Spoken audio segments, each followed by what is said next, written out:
Hello friends, today we discuss very important topic, that is Cauchy residue theorem of complex analysis, and almost 70 to 80% complex integral is simply evaluated by this theorem. So this theorem is very important, and this theorem and the questions based of this theorem is asked in every exam like IIT JAM, GATE, CSIR NET, or various universities master's entrance exams and PhD entrance exams. So this theorem is very important. So we go to the theorem. So the statement of the theorem is, let fz be an analytic function with let fz be an analytic function within and on a domain D, and domain D must be open and connected. So what is open set? That means the domain D must that means every point of domain D must be the interior point, must be an interior point, and connect, and the domain D is connected means if we take 2 points of domain D and we draw a line which passes through those 2 points, then the line must contain in D, then the domain D is connected. So the domain D is open and connected except finite number of singularities a1, a2, a3 an inside D, right? Then integration fz dz under D equal to 2 pi iota sum of residues of fz at a1, a2, a3 an. So for better understanding of this theorem, we go to the application of the theorem, right? Because by application and practically we understand and we learn easily things, right? So we go to the application or example of this theorem. So first example is evaluate integration e to the power z upon z minus 1 into z minus 2 dz under the domain mod of z equal to 3, right? So firstly we draw the curve of the given domain mod of z equal to 3. So here this is the curve. This is the circle with center 0 and radius 3. So clearly 1 and 2 point z equal to 1 and z equal to 2 lie inside the domain D.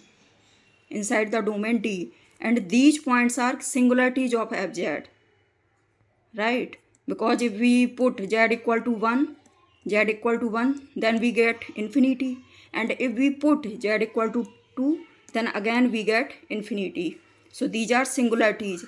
And what is the type of singularity? The type of singularity is pole.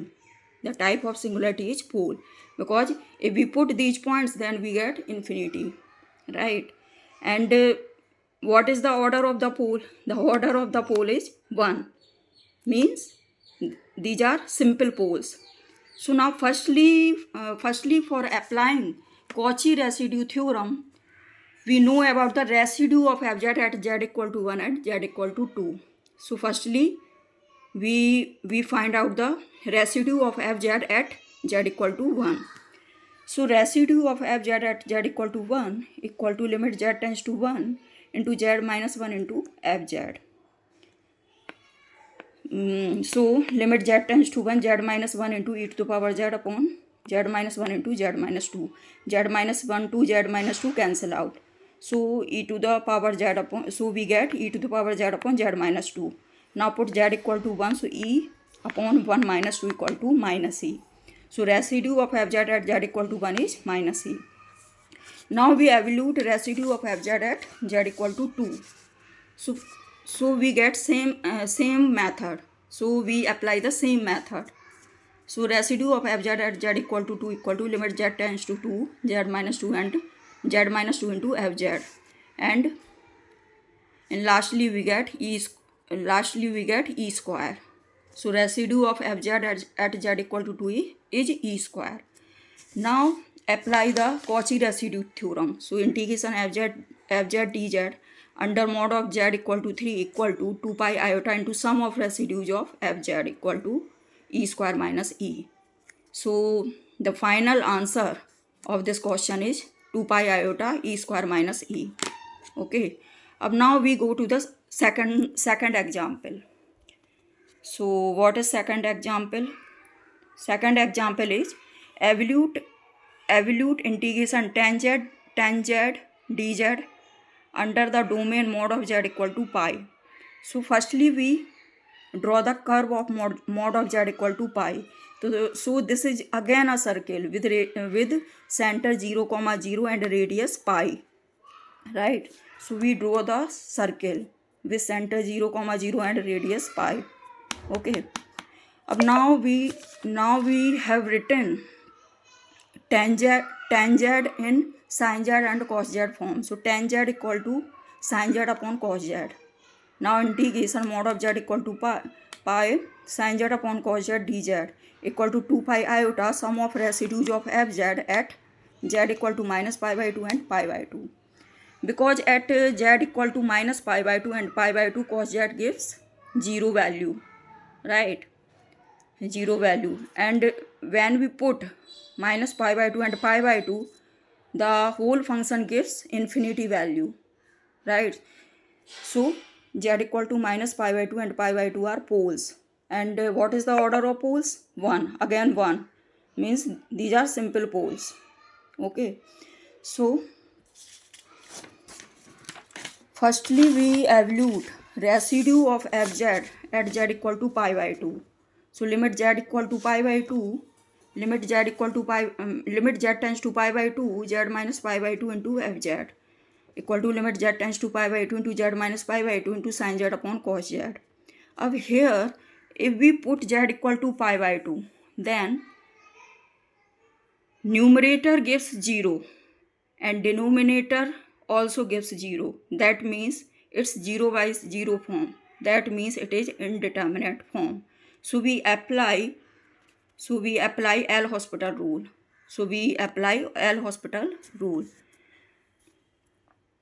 So limit z tends to pi by 2, z minus pi by 2 into, we differentiate the numerator and denominator separately. So z minus pi by 2 into cos z plus sin z into 1 upon minus sin z, and put z equal to pi by 2, so we get minus 1, right? So residue of fz at z equal to pi by 2 is minus 1.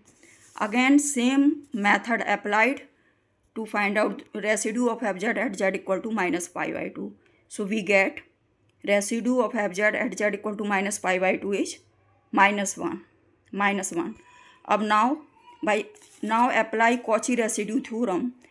So integration tan z dz under the domain mod of z equal to pi equal to 2 pi iota into sum of residues of fz. Okay, equal to 2 pi iota into minus 1 equal to 2 pi iota into minus 2 equal to minus 4 pi iota. So this is the final answer. So in these questions the singularity is pole and poles are simple poles, right? That means the order of the pole is 1. If the order of poles is not 1, that means if order of the pole greater than 1, then what we can do? How we evolute the residue of fz? So we apply the simple formula. So if the singularity is pole and pole is not of order 1, then residue of fz at z equal to a equal to 1 upon factorial n minus 1 into dn minus 1 upon dz n minus 1 into z minus a whole power n into fz. We apply this formula to find out the residue of fz. Thank you.